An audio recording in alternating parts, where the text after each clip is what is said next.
Written in black letters on a curved white wall positioned above the California State Library's welcome desk, For California is a poem, the land of romance, of mystery, of worship, of beauty, and of song. Ina Coolbrith.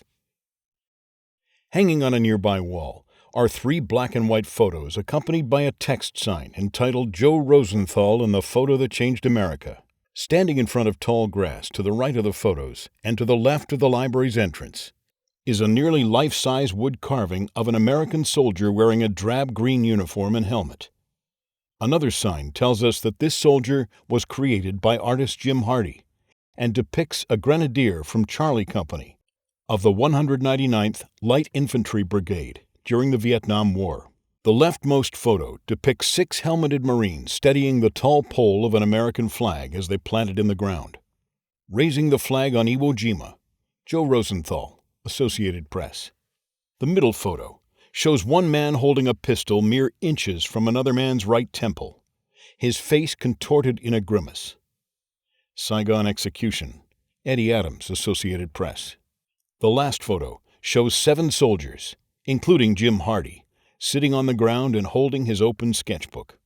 Items displayed in the first of 2 glass-topped cases positioned below these photos include an illustrated newspaper from the American Civil War, a handful of metal and wooden miniature Union Civil War soldiers, 6 of them sitting around a rectangular table, holding plates of food, a sketchbook open to the drawing of a World War II propeller plane, a drawing of Rosenthal's iconic Iwo Jima photo with the American flag replaced with a newspaper's front page labeled Free Press, and several Vietnam War-era color snapshots. The stern-faced soldiers surrounding the table wear blue uniforms and flat-topped kepi hats. Most also sport thick mustaches. Still smaller soldiers, some wood, others metal, pose on newspaper pages spread out at the bottom of the case in front of the miniature table. Covering the bottom of the second case is the red, yellow, and white United States Marine Corps flag, featuring a broad-winged eagle standing on a globe, showing the Earth's western hemisphere. The eagle holds in its beak a white banner, marked with the motto, Semper Fidelis, appearing in red letters.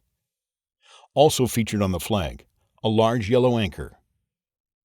Items placed atop the flag include 5 plastic G.I. Joe action figures, holding up a miniature flagpole, flying an American flag, a colored drawing labeled G.I. Joe in Iwo Jima, and a black and white photo of Joe Rosenthal, standing on a sandbag and with his back turned towards us as he photographs a group of Marines gathered around the raised flag. A pamphlet entitled Iwo Jima, Springboard to Final Victory, and a red ball cap featuring an embroidered image of the Marines raising the flag. Embroidered on the hat above and below this image, USS Iwo Jima, LHD-7. The G.I. Joes holding the flag wear olive drab uniforms and helmets covered with brown, green, and tan camouflage. Only one soldier's face is clearly visible. He has blonde hair and intense blue eyes. Hanging on nearby walls is a series of framed political cartoons, all black and white images dated 1941. The first cartoon, by Ted Dr. Seuss Geisel, features an ox-like creature labeled Indecision. The creature balances atop its tall horns a reclining man with a small American flag jutting out of his bowler hat.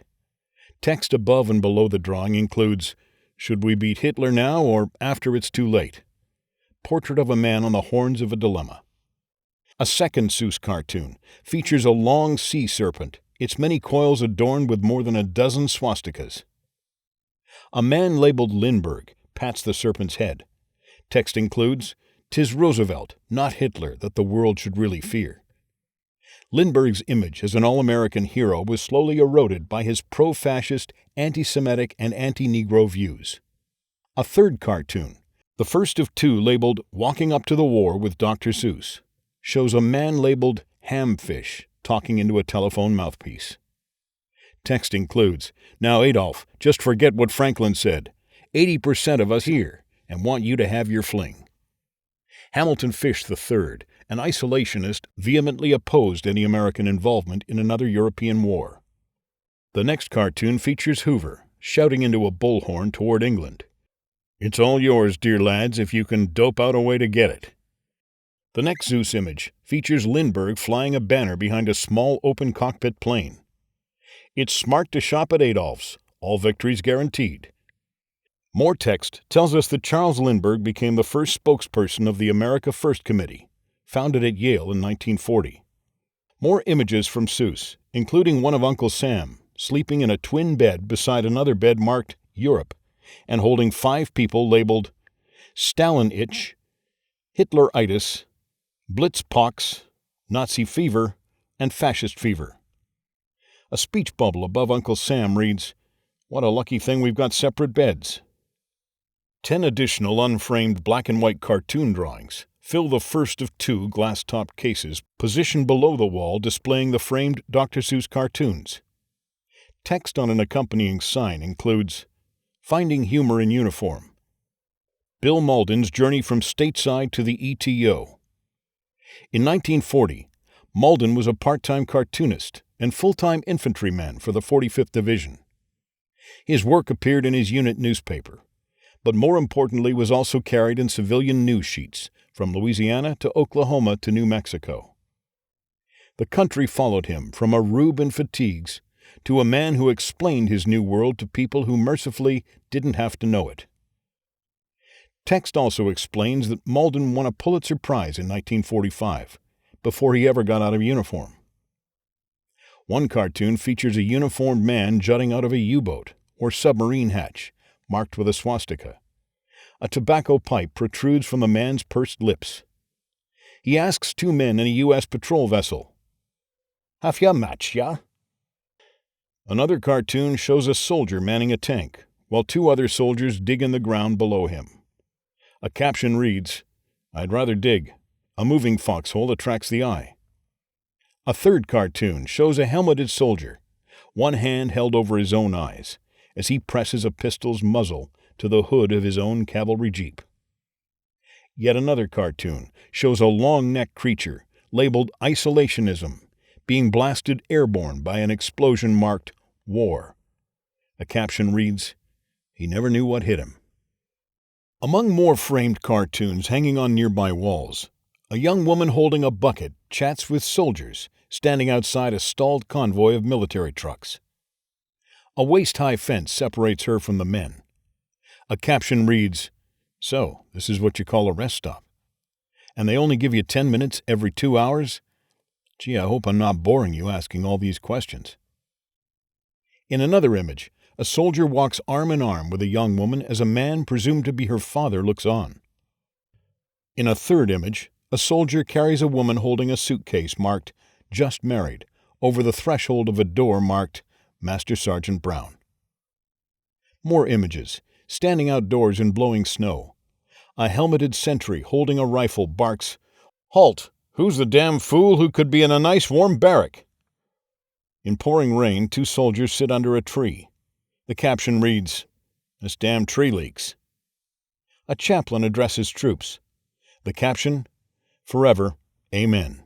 Hit the dirt." Another cartoon. American soldiers on the ground fire at a fleeing propeller plane. A caption reads, "Nice work, Mac. I heard a muffled scream as he went by." 4 images from Mauldin's Willie and Joe books depict soldiers largely at rest. A caption under one image that shows a soldier holding a syringe with needle as he approaches another blindfolded soldier reads, "In Mauldin's army, every recruit received a seemingly endless number of inoculations." Then, as now, rumors about the effects ran amok. Filling the second glass-topped case are 4 books open to various black and white cartoons by Bill Mauldin, as well as 5 unframed cartoons. The cartoon images include a cook standing beside a large pot with 2 live chickens perched upon its rim, 2 sentries pacing under a snow-filled sky, a man standing atop a heap of busted jeeps in an ordnance salvage yard, and 2 drowsy soldiers, Joe holding a flashlight, and Willie pointing a pistol toward a large rat approaching their bunks. In another image, the two soldiers lie prone on the ground under a burst of gunfire, filling the dark sky above. A caption reads, "Can't get no lower, Willie. Me buttons is in the way." In one last cartoon, bareheaded Willie holds a battle-damaged helmet in his left hand, with his fingers and thumb poking out through 5 bullet holes in the helmet's rounded top. A caption reveals a helmeted officer as saying, "Nonsense. S2 reported that machine gun silenced hours ago. Stop wiggling your fingers at me." Hanging alone on another wall is a gold-framed color poster showing the 6 Marines raising the flag on Iwo Jima. A caption appearing in white letters at the bottom of the poster reads, "7th War Loan, now all together." A text sign accompanying the replica poster tells us, based on Joe Rosenthal's photo, 3,500,000 posters blanketed the U.S. The drive raised $26.3 billion for the war effort, twice its goal. Hanging nearby is a gold-framed map, a replica of one used by U.S. Armed Forces for the 1945 Iwo Jima invasion. Marked in pen at the top of the map, Operation Detachment. Another glass-topped case holds several black-and-white photos of bespectacled and dark-haired Joe Rosenthal wearing civilian clothing, a suit, tie, and vest. In one photo, he holds his boxy speed graphic camera. In 2 other photos, a young Rosenthal is shown running hurdles on a track. Another young man, most likely one of Joe's brothers, pole vaults over a high horizontal bar.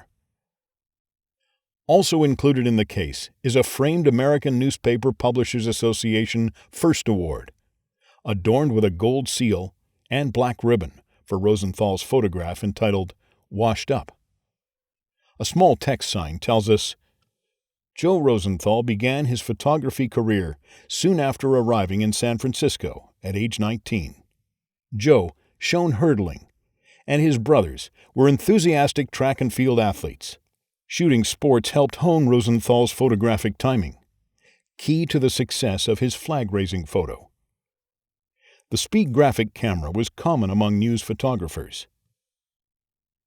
Another photo shows Rosenthal posing with 3 other photography award winners and their press cameras.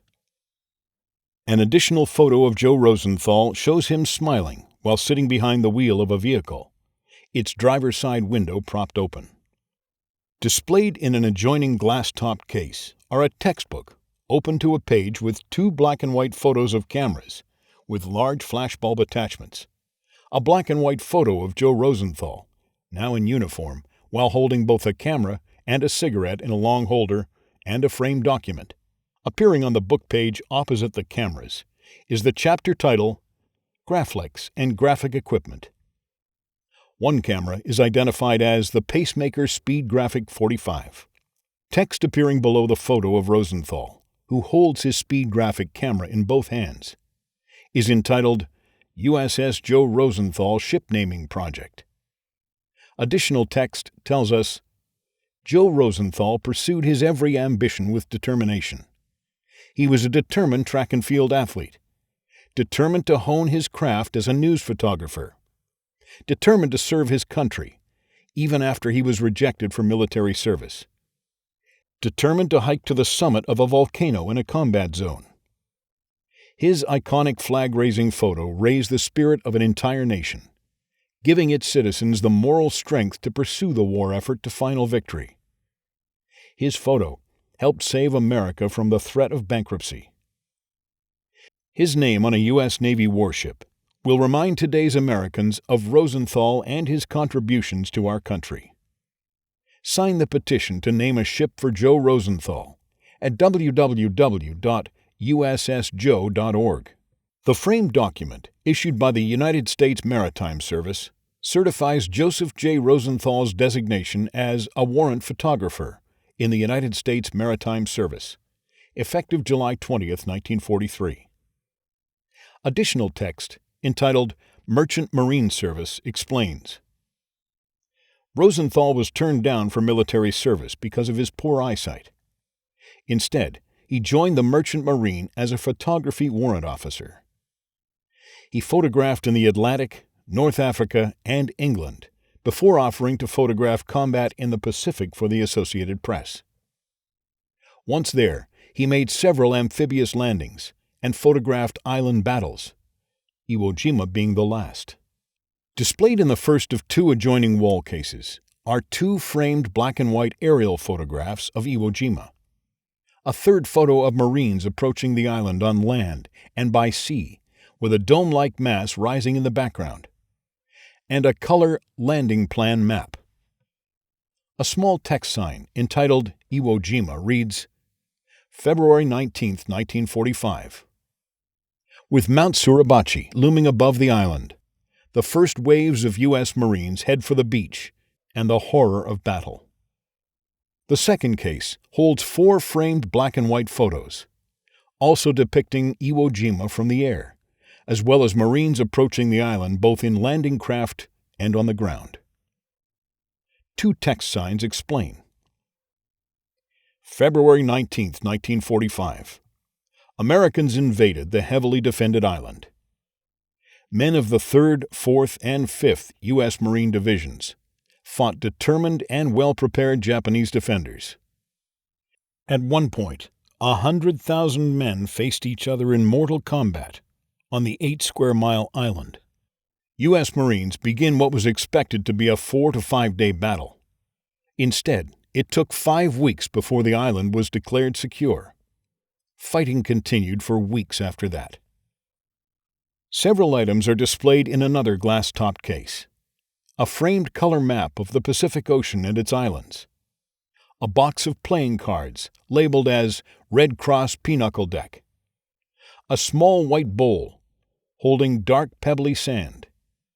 And 4 framed black and white photos of men both in combat and attending a battlefield church service. Text accompanying the map reads, Iwo Jima. Too small to be seen on many maps of the Pacific. The island held a strategic position some 700 miles south of Tokyo. Text beside the card deck tells us that while sailing to Iwo Jima, Rosenthal taught a 21-year-old Marine to play pinochle with these cards. The red deck box itself is labeled For Use of U.S. Government, February 16, 1943. A text sign placed in front of the bowl of sand explains, The island's coarse volcanic sand made it difficult for Marines and their vehicles to move quickly off the beaches. Another glass-topped case holds 6 framed black and white photos of lifeless bodies lying on the Iwo Jima battlefield, wounded men lying on stretchers, and several wrapped corpses, also on stretchers, awaiting transport at an airfield.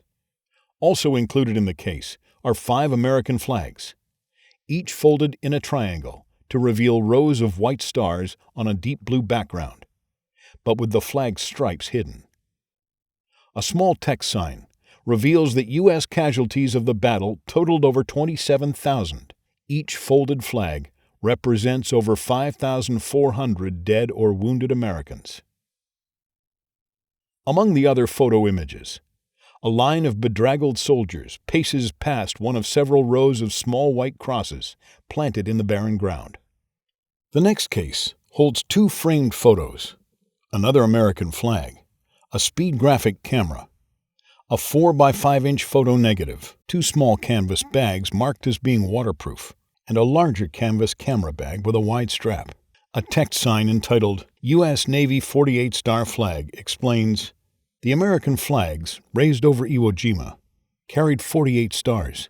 The flag shown here flew from the USS YMS 356 minesweeper at the World War II D-Day landings in Normandy. Measuring 60 by 36 inches, this flag is somewhat larger than the first flag raised on Mount Suribachi. World War II veteran Maurice Grindley, U.S. Navy motor machinist mate first class, gave this flag to his son, loaned by Gary Grindley. The first photo shows a man operating a wire photo machine, resembling and about the same size as a large cash register. Text tells us Rosenthal captioned his film at the end of each day. It was flown to Guam and developed in a darkroom that handled all the film from all civilian and military photographers on Iwo Jima. Here's one for all time, the darkroom technician said when he first saw the negative. A wire photo machine quickly transmitted the flag-raising photo to the Associated Press. Text accompanying the boxy speed graphic camera, entitled Photographer's Tools in 1945, explains, Joe used a military model speed graphic camera, similar to this one. The camera was heavy and slow to operate. It produced 4-inch by 5-inch negatives. Cameras and film were subject to damage by sand, water, and the dangers of combat. Rosenthal used this shoulder pack on Iwo Jima. These waterproof canvas bags protected his film. In spite of the dangers, he did not carry a weapon.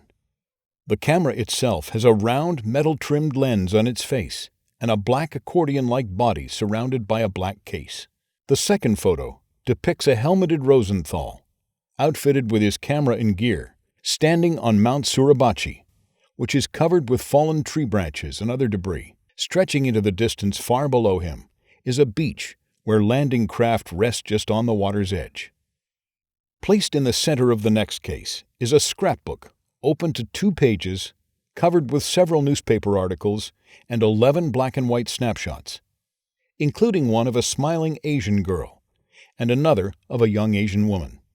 Also included in the case are a magazine open to black and white battlefield photos, a book entitled This is War by David Douglas Duncan, an autographed version of Rosenthal's raising the flag photo, as well as a round fabric war correspondent emblem, a metal dog tag marked Richard G. Cushing, a war correspondent pin, and 2 bills of Chinese paper currency.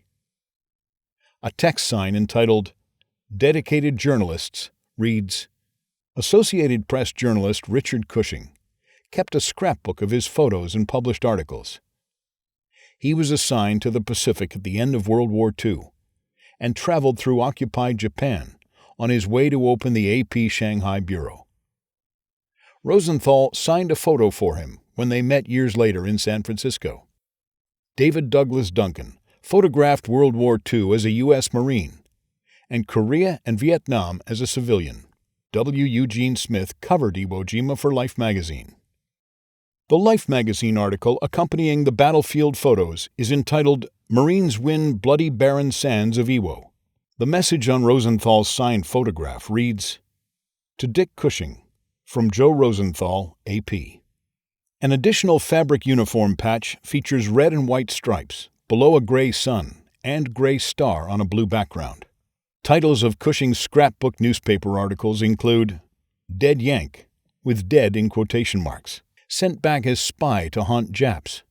Formosa Japs shot flyers. U.S. fleet returns to Shanghai. And China will oust enemy civilians. A subtitle on Duncan's book, This is War, reads, A photo narrative in 3 parts. The next case holds several framed photos and a sheet of pale green U.S. postage stamps. The photo images include 2 smiling men, actors James Cagney and Spencer Tracy, posing with the equally beaming Rosenthal, who, along with Tracy, holds up the 7th War Loan poster.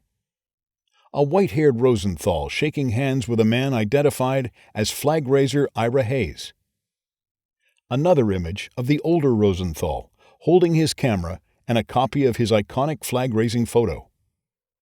And a view of a parade hosting a float-sized replica of Felix de Weldon's bronze Marine Corps War Memorial statue, fashioned after the same Rosenthal photo. Also included is a 1990 photo portrait, taken by Nancy Wong, of a smiling Rosenthal, who sports a tie, vest, and tweed hat. 2 last photos show a nighttime view of the massive bronze Marine Corps War Memorial, located in Arlington, Virginia, and an image of a monument depicting the same flag-raising scene, described by accompanying text as the envisioned Iwo Jima West Monument at Marine Corps Base Camp Pendleton, overlooking the Pacific Ocean.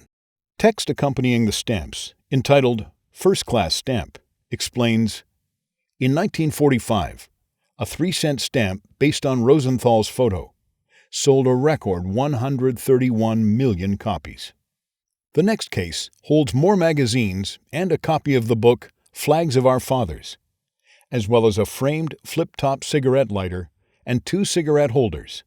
The magazines include the AP World, featuring on its April-May 1945 cover a photo of Rosenthal standing atop Mount Suribachi, a cover of News Photographer from 2006, the year of Rosenthal's death, featuring a portrait of an older Rosenthal wearing his suit, tie, and tweed hat, a cover page of Leatherneck showing a colorized version of Rosenthal's iconic flag-raising photo, and lastly, a framed Time magazine cover from 2008, featuring an illustration of Rosenthal's flag-raising photo, but with the Marines holding up a leaning tree trunk instead of an American flag. A title appearing to the right of the tall tree's leafy crown reads, "How to Win the War on Global Warming." Also displayed in the case is a black and white magazine ad by Zippo featuring Rosenthal's cigarette lighter. A text sign tells us that the battle at Iwo Jima was the subject of a dozen films, plays, and television specials, and hundreds of books. Flags of Our Fathers by James Bradley caught the attention of filmmaker Clint Eastwood, who produced 2 films on the flag raising and Iwo Jima. More text explains. Zippo's copywriter found inspiration in Rosenthal's lighter. Copy on the Zippo ad itself reads, "Joe Rosenthal, famous war photographer, used this Zippo on Iwo Jima in 1945. It still works today." The next wall case displays 4 framed black and white photos of men in combat, both running up a sandy incline and crawling along a beach of Iwo Jima. In one photo, a soldier, with a bandage wrapped around his chin, over his ears, and up around the top of his head, leans on another helmeted soldier as they trudge forward together. Text explains. In the first days of the battle, a U.S. Marine or Navy corpsman was killed or wounded every 30 seconds. The island had to be taken because of its airfields and its position on America's path toward an expected invasion of Japan. America was determined to take Iwo Jima, and the Japanese vowed to defend it to the last man. An adjoining wall case displays only 2 items: a large framed photo of the 6 Marines raising the American flag, and a small replica of the scene fashioned in metal. Text on the first of 2 small signs entitled, "Raising the Flag on Iwo Jima," reads, "Joe Rosenthal took the most important photo of World War II, atop Iwo Jima's Mount Suribachi on February 23, 1945. The photo raised the spirits of Marines on the island and Americans on the home front. After 76 years, it still symbolizes American resolve." Text on the second sign, entitled, "Who are the real flag raisers?" tells us, not a single face is visible in Rosenthal's flag-raising photo. After the few seconds it took to raise the flag, the men scattered without giving their names. 3 survivors of the flag raising, with survivors in question marks, toured the country in 1945. But 3 subsequent Marine Corps investigators resulted in other Marines being identified as the flag raisers. The next glass-topped floor case holds both framed and loose black and white photos, as well as a book entitled Afghanistan, Soviet Vietnam, by Vladislav Tamarov. Text on a small sign labeled Afghanistan and Vietnam explains. Vladislav Tamarov's black and white photos from his time in the Russian Army in Afghanistan mix and resonate with Jim Hardy's photos from Vietnam. Tamarov signed his book to Hardy, Vet to Vet. Photo images include a Vietnamese child in a crib, 3 soldiers walking beside a landed helicopter, and several soldiers making their way through tall grass. The soldier at the rear of the line appears to turn toward us as he holds up 2 fingers to make a peace sign.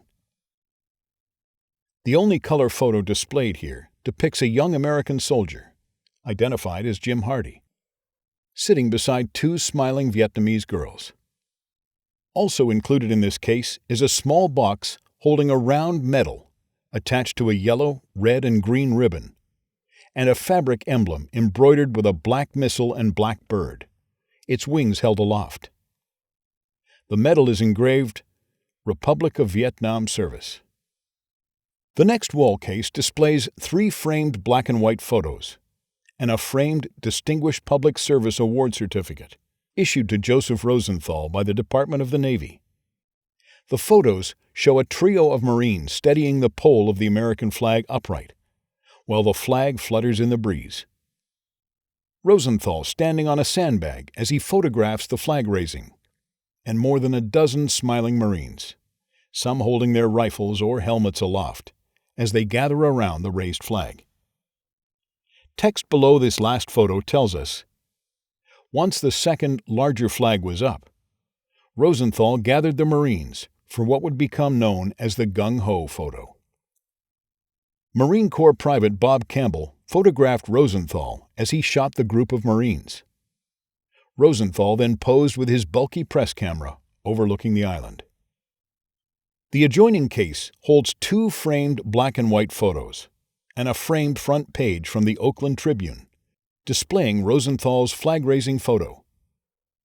The first photo shows 3 Marines gathered around the American flag, while another Marine, his rifle raised, stands guard. The second photo shows Marines lowering one flag, while a second, larger flag flies behind it. Text explains. Marine Sergeant Louis Lowry photographed the first, smaller flag that was raised on Mount Suribachi. For decades, he remained angry the first flag raisers were ignored, while Rosenthal and his photo got all the attention. He and Rosenthal later became friends.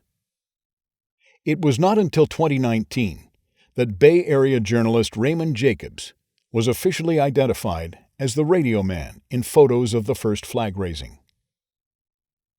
The next wall case holds 2 framed certificates and a framed metal plaque. The first certificate, issued by the trustees of Columbia University in New York, announces that Joe Rosenthal has been awarded the Pulitzer Prize in Journalism for an outstanding example of news photography.